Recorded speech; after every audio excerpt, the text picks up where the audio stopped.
আসসালামু আলাইকুম।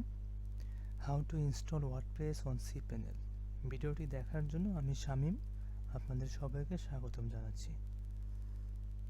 এই ভিডিওটিতে আমি আপনাদের দেখাবো কিভাবে খুব সহজে cPanel-এ ওয়ার্ডপ্রেস ইনস্টল করা যায়। চলুন শুরু করা যাক। প্রথমে ব্রাউজারে চলে যাচ্ছি। আমি cPanel-এ লগ ইন করে নিয়েছি। আমার এখান থেকে একটা অপশন খুঁজতে হবে, সফটওয়্যার প্লাস অ্যাপস ইনস্টলার। নিচের দিকে আসলেই পেয়ে যাব সফটওয়্যার প্লাস অ্যাপস ইনস্টলার। এটা ওপেন করলাম। আজকে যে ডোমেনে আমরা ওয়ার্ডপ্রেস ইনস্টল করব সেটি হচ্ছে rootitsolution.com। ডোমেনটিতে এই মুহূর্তে কিছু নেই, ফাঁকা দেখা যাচ্ছে। আমরা cPanel থেকে সফটওয়্যার প্লাস অ্যাপস ইনস্টলারের মধ্য থেকে ওয়ার্ডপ্রেসে আসলাম, তারপর ইনস্টল নাও। এখান থেকে আমাদের ডোমেনটি সিলেক্ট করতে হবে। প্রথমেই ডোমেনটি হচ্ছে rootitsolution.com। যেহেতু আমার অনেকগুলো ডোমেন অ্যাড করা আছে হোস্টিংয়ের মধ্যে, তাই আমার অনেকগুলো ডোমেন শো করতেছে। আর আপনাদের যদি একটাই ডোমেন থাকে তাহলে একটাই শো করবে। তারপর প্রোটোকলস, এটা হচ্ছে সিকিউর SSL সার্টিফিকেট যদি থাকে তাহলে আপনার HTTPS-টা এখানে শো করবে। আর যদি ইনস্টল করা না থাকে আপনার হোস্টিংয়ের মধ্যে cPanel-এ, তাহলে এটা আসবে না। যেমন আমাদের যে ডোমেনটি আছে এখানে একটা লগ দেখা যাচ্ছে, এটা হচ্ছে সিকিউর SSL সার্টিফিকেট ইনস্টল করা। অটোমেটিক্যালি আমার হোস্টিং থেকে এটা দিয়ে দিয়েছে ফ্রি। তো যদি না থাকতো আমি HTTP দিয়ে বাকি প্রসেসিং করে নিতাম, ইনস্টল করে নিতাম। যেহেতু আমার এখানে HTTPS এনেবল আছে, আমি HTTPS সিলেক্ট করে দিলাম। এখন https দিলে কীরকম হবে, আমার ওয়েবসাইটের আমার ডোমেনের নামের শুরুতে www লেখাটা চলে আসবে। যেমন আমরা যদি আমাদের ডোমেনটা এখানে একটু এডিট করতে যাই, দেখা যাবে কি আছে https www নাই। আমি যদি এখানে www দিই কীরকম হবে, যখন কেউ আমার ওয়েবসাইটে ঢুকবে এখানে www শো করবে, তো সেটা প্রয়োজন নেই।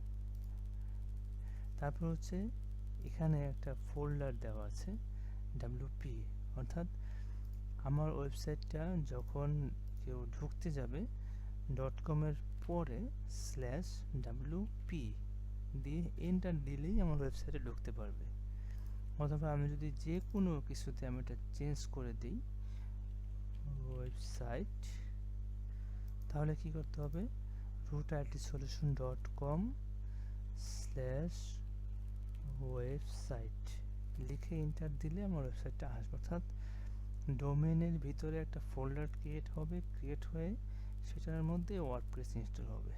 আমার প্রয়োজন নেই, আমার মেইন ডোমেনটা লিখলেই যাতে ওয়ার্ডপ্রেস চলে আসে। আমি এখানে দিলাম না, ফাঁকা রাখলাম। তারপর হচ্ছে ওয়ার্ডপ্রেস ভার্সন, এটা আমি ডিফল্ট ভার্সন যেটা আপডেট সেটা ইউজ করব। তারপরে আসছি সাইট নেম, আমার সাইট নেম দিব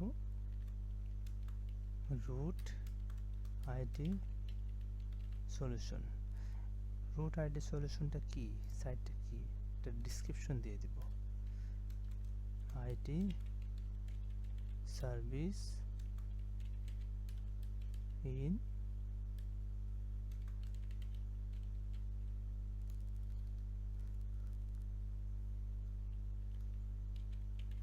IT service provider in Bangladesh. এখানে আমার ইউজার নেম পাসওয়ার্ড দিতে হবে। আমি ওয়ার্ডপ্রেসের অ্যাডমিনে লগ ইন করার জন্য যে ইউজার নেমটা দিতে চাই শামীম। তারপর একটা পাসওয়ার্ড দিব, স্ট্রং পাসওয়ার্ড দেওয়ার চেষ্টা করবেন। আমি একটা ডেমো দিয়ে দিলাম। তারপর ইমেল অ্যাড্রেস দিব।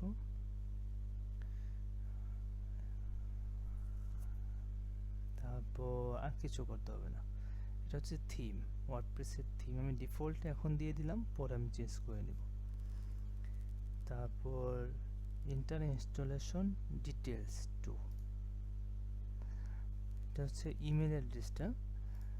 একটা ইমেল অ্যাড্রেস আছে যেখানে আমার ইনস্টলেশন ডিটেলস সেন্ড করবে ওয়ার্ডপ্রেস। আমি একটা দিলাম।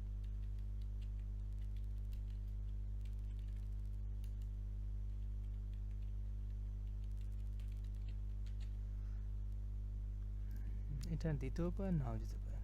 ওকে, এখন আমি ইনস্টলে ক্লিক করলেই কিছুক্ষণ অপেক্ষা করেন, ইনস্টল হয়ে যাবে।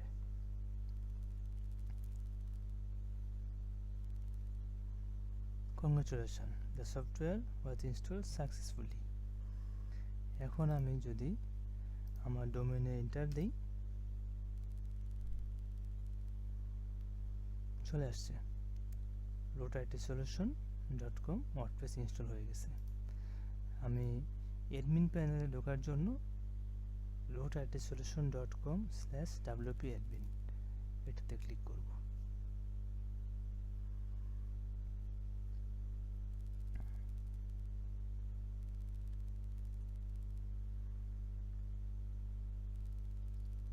চলে আসছে ওয়ার্ডপ্রেসের অ্যাডমিন প্যানেল। থ্যাংক ইউ আপনারা যারা আমার ভিডিওটি দেখছেন। আজকের টিউটোরিয়াল এই পর্যন্তই, আবার দেখা হবে অন্য কোনো টিউটোরিয়ালে। সে পর্যন্ত ভালো থাকবেন, ধন্যবাদ।